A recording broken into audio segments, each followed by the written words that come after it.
Nagu ma juba eelpool lubasin, räägin ma sulle millestki sellisest, mis minu jaoks liigitub veidike müstika valdkonda, kuid mida kasutavad ja on läbi ajaloo kasutanud pea kõik suured kõnemehed.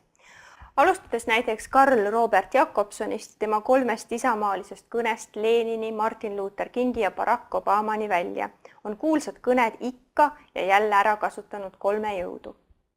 Isa, poeg ja püha vaim, kiiremini, kaugemale, kõrgemale, tulin, nägin, võitsin. Need kõik on superhead näited 3 müstilisest jõust.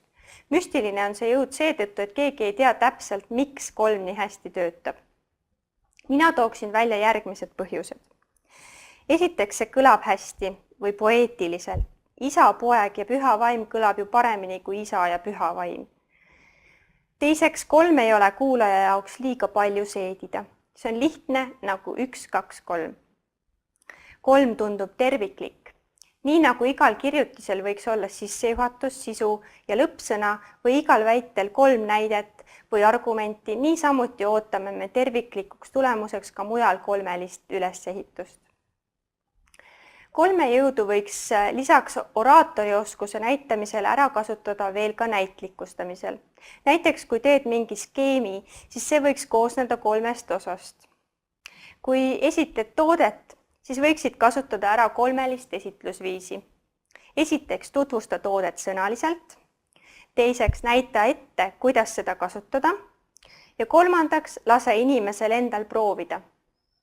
Kui sulle tundub, et ainult 3 jõust jääb väheks, siis kuule ja vaata YouTube'ist neid kõnesid.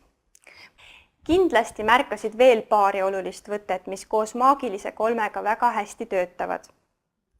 Esiteks, näiteks see, et pöörduda tuleb alati iga üksiku inimese poole.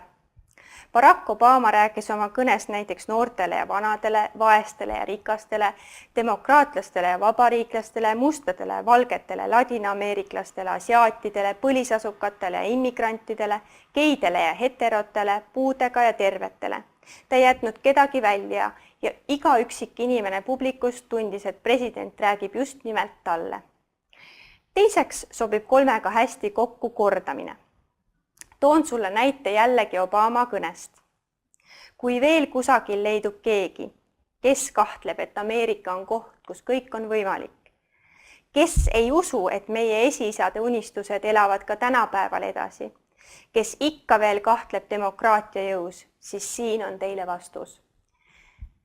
Need võtted loovad koos veenva kehakeele ja julge esinemisega hea aura ja äratavad ka kõige sügavamasse mõtisklusse vajunud publiku üles. Soovitan sul 3 jõudu ise katsetada. Kui sa ei julge kohe oraatorlikku ja maailma kõnemeeste ajalukku minevat varianti kasutada, võid alustuseks proovida teisi 3-tisi võtteid, 3 skeemi või 3-osalist ettekande ülesehitust. Ka muinasjutus oli vaesel talunikul 3 poega ja neist just kõige julgem sai endale printsessi, pool kuningriiki ja elab veel tänaseni, kui ta just surnud pole.